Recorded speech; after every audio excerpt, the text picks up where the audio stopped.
3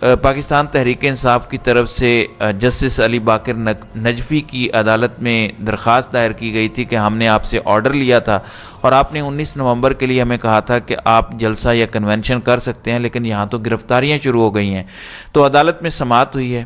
علی باقر نجفی نے زبیر کسانہ جو پاکستان تحریک انصاف کے وکلاء ونگ کے پنجاب میں صدر ہیں، ان کی درخواست پر سماعت کے دوران عدالت نے ڈپٹی کمشنرز کو درخواستوں پر فیصلہ کرنے کی ہدایت کی ہے۔ درخواست گزار زبیر کسانہ نے عدالت میں موقف اختیار کیا کہ حافظ آباد، گوجرانوالہ، شیخو پورہ، ننکانہ صاحب اور نارووال کے ڈپٹی کمشنر کو درخواستیں دیں، لیکن کسی ڈپٹی کمشنر نے درخواستوں پر کوئی کارروائی نہیں کی۔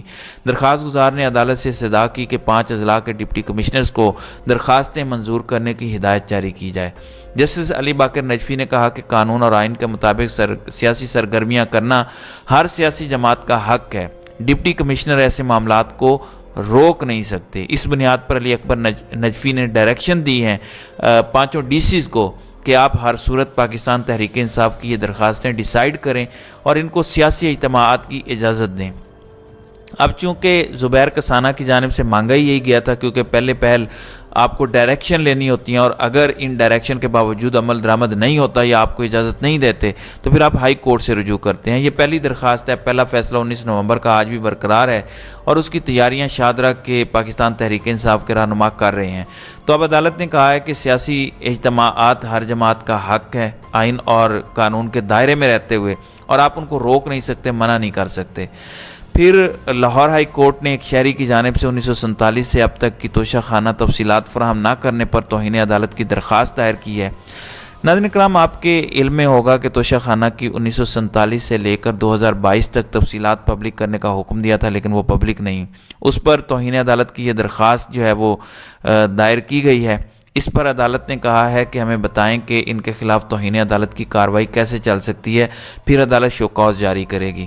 دوسری جانب سپریم کورٹ آف پاکستان نے جنرل فیض حمید کے خلاف کیس کی سماعت کا تحریری فیصلہ جاری کرتے ہوئے کہا ہے کہ فیض حمید پر سنجیدہ الزامات نظر انداز نہیں کیے جا سکتے۔ یہ وہ درخواست ہے جو ایک پرائیویٹ ہاؤسنگ سوسائٹی کے مالک نے ڈائریکٹ سپریم کورٹ میں دائر کی، جس پر رجسٹرار نے کوئی اعتراض بھی عائد نہیں کیا۔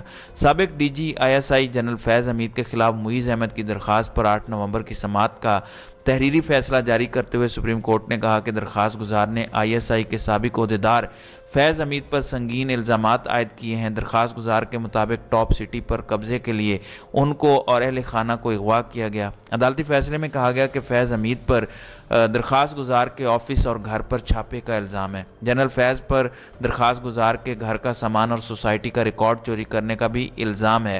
درخواست گزار کے وکیل نے کہا کہ سپریم کورٹ کے علاوہ کارروائی کے لیے کوئی متعلقہ فورم نہیں بنتا۔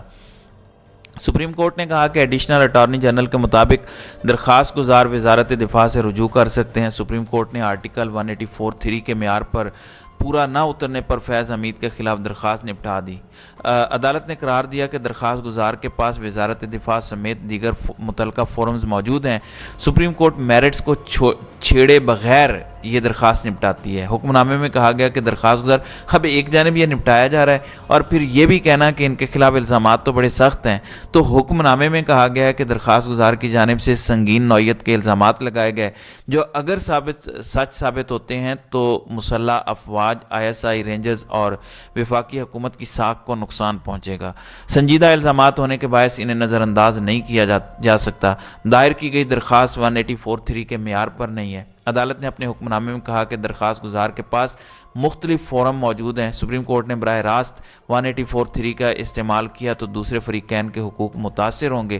درخواست گزار کے خدشات ہیں کہ اس کی درخواست پر وزارت دفاع کارروائی نہیں کرے گی۔ درخواست گزار کے مطابق جن لوگوں پر الزامات ہیں وہ اہم عہدوں پر فائز ہیں۔ حکم نامے کے مطابق ایڈیشنل اٹارنی جنرل نے یقین دہانی کروائی کہ شکایت کنندہ کی درخواست پر کارروائی کی جائے گی۔ ایڈیشنل اٹارنی جنرل کی وفاقی حکومت سے دیے گئے موقع پر شک کرنے کی کوئی وجہ نہیں ہے۔ اگر درخواست گزار وزارت دفاع سے رجوع کرے تو قانون کے مطابق شکایت کا جائزہ لیا جائے گا، جبکہ اطہر من اللہ کا قاضی فائز عیسیٰ کے خلاف شکایت پر 2 صفحات پر مشتمل اضافی نوٹس بھی جو ہے وہ حکم نامے میں ہے، جس میں کہا گیا ہے کہ سپریم کورٹ میں RH سیل 2005 سے کام کر رہا ہے۔ دوران سماعت بتایا گیا کہ یہ قائم کردہ انسانی حقوق سیل قانون کے مطابق نہیں ہے۔ تو ترمینل نے لکھا کہ عدالت کو بتایا گیا کہ چیف جسٹس کی جانب سے چیمبر میں دیے گئے احکامات اور اقدامات بھی کسی قانون کے مطابق نہیں ہیں۔ سپریم کورٹ کے انسانی حقوق کے جاری کردہ خطوط سے عدالتی احکامات ہونے کا غلط اثر ملتا ہے۔ چیف جسٹس کی جانب سے فریقین کو چیمبر یا میٹنگ روم میں بلانا شفاف ٹرائل کے منافی ہے، اس وجہ سے اس کو بھی ختم کیا جاتا ہے۔ اب آپ اندازہ کریں، یہ ویسے ہی ہے جیسے نواز شریف کو ریلیف دیا اور اس کے بعد عامر فاروق نے کہا کہ یہ درخواستیں ناقابل سماعت ہیں۔ تو یہ درخواستیں بھی ناقابل سماعت ہیں، لیکن فیض حمید کے خلاف لکھ بھی سارا کچھ دیا اور وفاقی حکومت کی یقین دہانی بھی لکھ دی کہ ایڈیشنل اٹارنی جنرل نے کہا ہے کہ وفاقی حکومت ہر صورت کارروائی کرے گی اگر ہم سے رجوع کریں۔ کیوں؟